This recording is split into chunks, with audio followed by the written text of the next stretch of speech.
Dementia is a disease that most people associate with the elderly, but there's over 40,000 people under 65 with the disease in the UK. Helen Moynahan had to quit her job to look after her husband, Paul, when he was diagnosed at just 52, and he now requires round-the-clock support at a care home.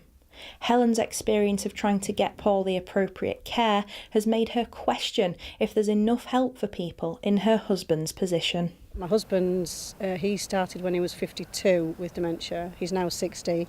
He was attacked in Bell Farm in York, and that brought on damage to his brain, damaged blood vessels, which then brought on the dementia. And I've just basically care for him all the time. It's hard work fighting not only this disease but the government and the care system as well, because you don't get the help, especially with the younger dementia, that is needed. Paul was always my protector. He was a very, very strong man, very caring, looked after everybody. Anybody that was vulnerable he looked after.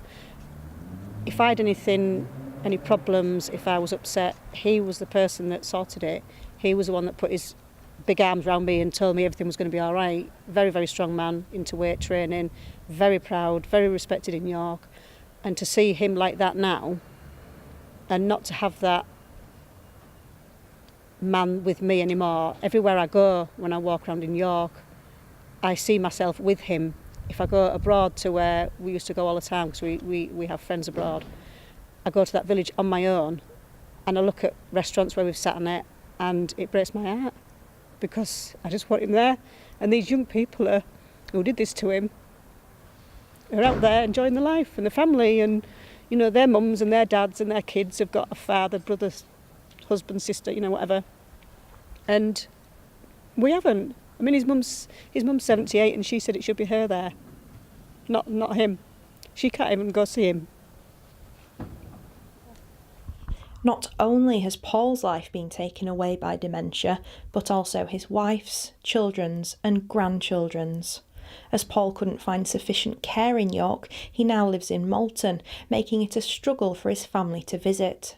And Helen's seen Paul go from an outgoing man to now requiring assistance with everything he does. And Paul said to me last week, and it absolutely broke my heart, he said, I'm dead. And then in a couple of minutes later he said, hate this. I mean, his speech, you don't understand him half the time. It's just all muddled up. But when he says things like that, you know, I know he knows something's not right. He always says to me, because he helped me care for my dad who had dementia, and he says to me, if I ever get anything like that, he says, you give me a bottle of tablets and you walk away. Now I'm sat there watching him go through hell, you know, and I know he would. I was so bad the other week that I said to Paul's sister that I could easily go in there with a needle or something. I wouldn't, but I could. There's that many points that you get that you're so down and you're in a dark place. I could go in there, give him an injection and give myself one, because I just don't see any end to it. You know, you grieve, you cry when he's sad, and when you're watching him, you come out. And I drive all the way from Malton, cry my eyes out.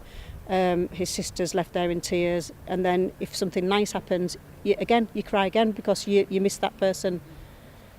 It's like a little bit of him's back, and you miss that, so you can't win, and you grieve. I've been grieving since he's had it, and then obviously when he goes, I'll grieve again. I wish he would die. That sounds horrendous for a wife to say. His mum says exactly the same. His sisters and his sons don't want him here anymore. Not because we love him, but we just don't want to see him go through what he's going through. York Vale CCG, responsible for care provision in the city, gave this statement. It's difficult to comment on individual cases, but we would always be open and willing to hear this family's story. In terms of provision, the CCG has contracts in place with providers which cover a wide range of needs. These services will be personalised to the needs of the individual patient. These services are not age-specific and should be able to manage effectively the category of patients with early-onset dementia. The CCG would also provide for the cost of packages of care should the person meet the nationally specified criteria for continuing healthcare or funded nursing care.